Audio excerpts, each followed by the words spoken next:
Alright guys, welcome to the channel. Today we're here with this 2016 Ford Mustang GT, and that's my man Marcus over there. He is currently washing this car. So we're just here tagging along, getting some cinematic shots, maybe do like a small car review, some of the things he has done. But yeah, look at him, working hard, getting this thing clean. I know I've been kind of like on and off with the channel. I think the next video will be like, you know, my big reveal of what's going on. And so unfortunately to say, there's some bad news, but also some good news that comes with it. So stay prepared. Go ahead and get to these cinematic shots. Let's go.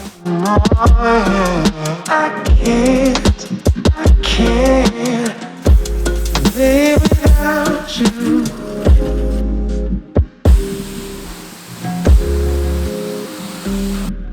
I can't live without you.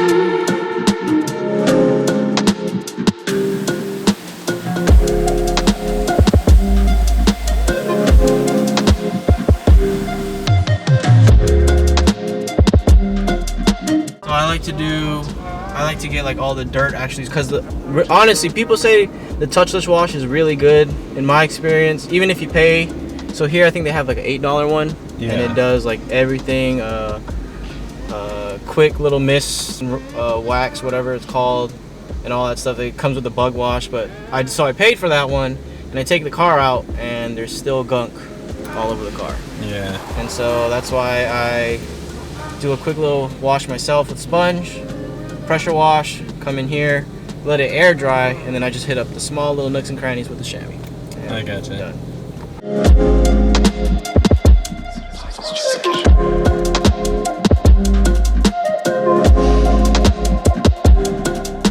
Alright, so now we're in the car and we're going for a little drive, going to get some fuel, some E85. So that's the first thing. When did you get an E85 tuned? When? So yeah. When I bought it, 2016, we were still in California. When I first bought it, I put the rims and springs and then exhaust. And then this is my first time buying a V8, so I was looking what people are doing to their cars just for quick power changes. And E85 was the main thing, get the right tune, E85 flex tune. Okay. And so that actually, I don't know if, maybe September of 2016. So, oh dang. Yeah. Wow. And then this car was still new. Yeah. Yep. That's crazy. So, I mean, I don't know if you guys can hear, but this exhaust is freaking insane. So what exhaust from the headers all the way back do you have?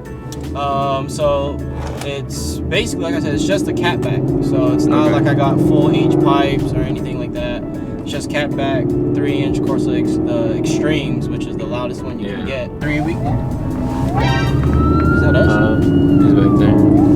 What is like that mod that you're so happy that you did? Because like you could really tell the difference. Honestly, the big difference, a lot of you guys that have full bolt-ons know, headers, injectors, and the tune makes the fucking difference, man. Like, yeah, when we first started her up, it fucking screamed, and when we did a pull, like it's kind of hard to explain, but not really. Like you feel the difference, but once you get used to it, it's like, fuck, I want more. And that's why my next goal is to go Whipple. But yeah, that's the major difference, is going from E85 cold air and just exhaust, and then adding on the manifold, headers, and injectors. That big of a difference. To me, it really, you can feel the big pull, and it just kind of puts you back in your seat for a day. This is basically a daily car, you know. If we didn't have the Scion, I would be driving this every day to work.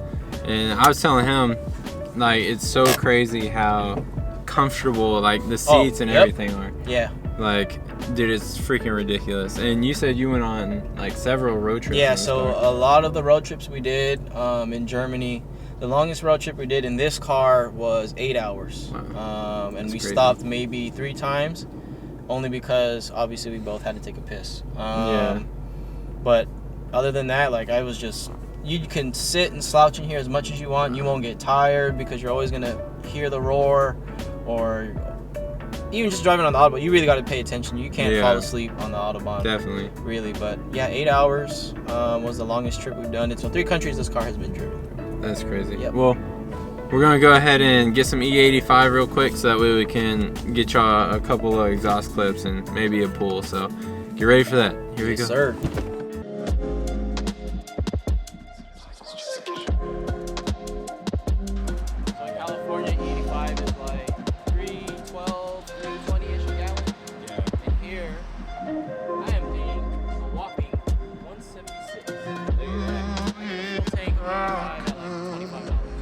Some other things that are really done to it. I got Steeda Sport Springs with the Steeda Stop the Hop kit.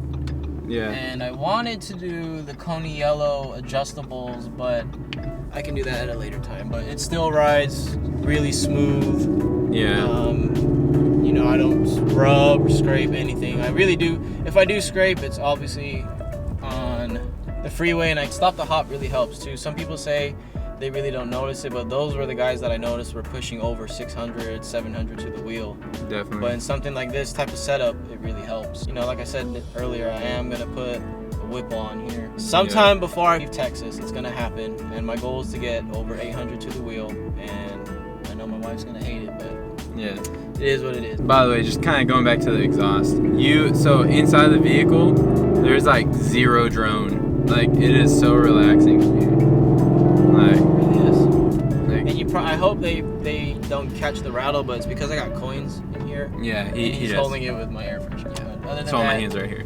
Yeah, but that's the only reason why you might hear that in the background. Oh, the rims are niche 20 by 9.5 or 20 by 10, I forgot.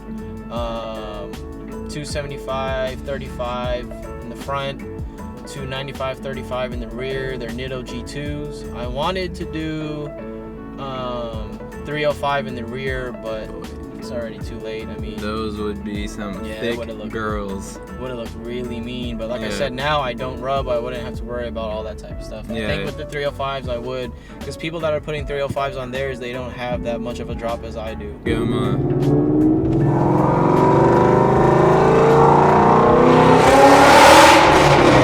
my god, dude, that shit is so loud.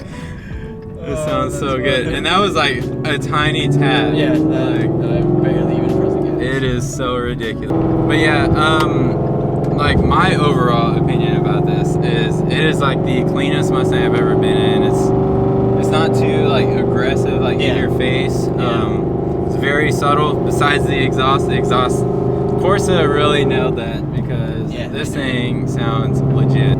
And I'm kind of in the market for a new Mustang. Like, shit. You might as well wait and get the Gen 4s or get a 19 when they're cheap, because they're already dropping in price. Oh, I know. You know, the 18s are getting cheaper. The 19s are dropping already. So that black Mustang that I did, the 2018. So he actually sold that vehicle, but he made $1,000 off it, and now they're just dropping in price, like we were just saying. Like, it's I think you can pick a 2018 up now for like 26. Yep, 26. The cheapest that I've seen personally, because I was thinking of wanting to trade this in, but I honestly like not the Gen 2 motor, but I like the 15-16 body style more than the 18.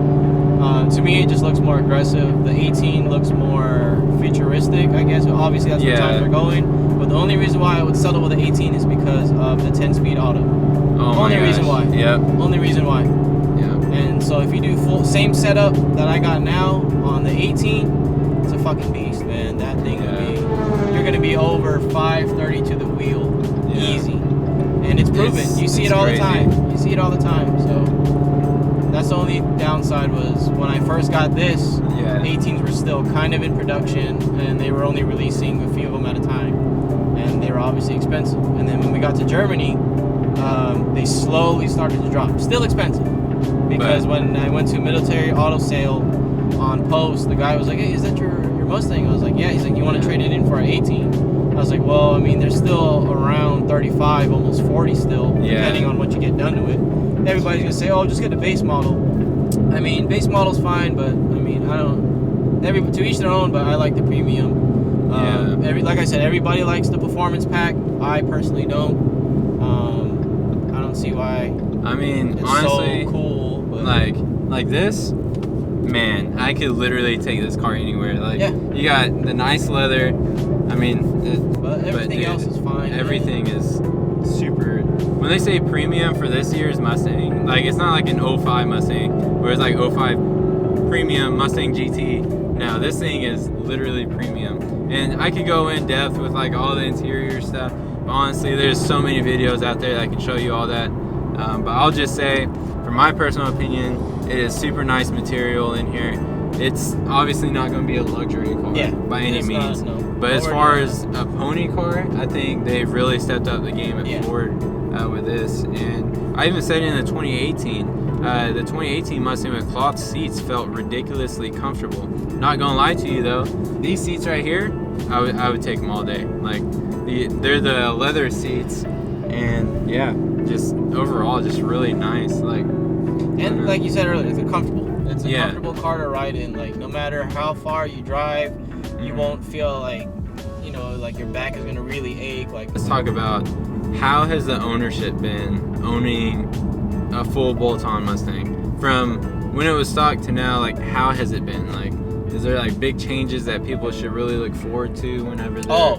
Oh yes. So when you get these, so obviously it's going to be different. So if you have, I've been in an 18, he's been in an 18 from stock. So Gen 2 motor, from stock, it has, you know, it has power just for a stock car. You know, it's good, fun. It just is good to drive. And you're like, oh, this is cool power. But then you get that itch, like everybody else does. Oh, I want to do more. And then you start trying to see what people really do to these motors, etc., etc. And like I did. So when I got the 85 cold air intake and the exhaust, you can just feel the response right away. So from stock, when you get on it, even in second gear, third gear, it would take a little bit to climb up and feel that actual power. But in second and third, the response was there. You just instant power and you're going. With the full bolt setup, it's good daily power. It's nothing big in Texas. I think general horsepower, I guess I could say that a lot of these big boys have on their cars is over 700. You know, like I said, it's good, quick, easy power, fun to drive. It always makes you like, fuck, this is fun, or like you get that adrenaline rush. Man. And it's just a real fun car to drive as is right now, full bolt. So, all right, guys, here we go. So here we go.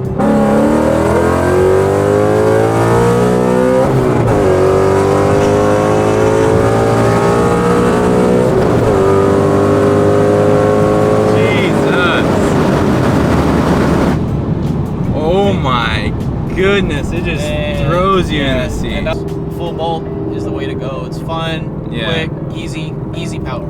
Yeah. So that's really it. Thank you for watching, and you know, in the future, you guys will probably definitely see another video with me. So so make sure you guys subscribe, hit that notification little bell there, and leave a like. I mean, this thing is pretty legit, and we did a pull for you. So that's new. We usually never do that. So anyway, guys, all right, peace out. Stay tuned for the next video. Yep.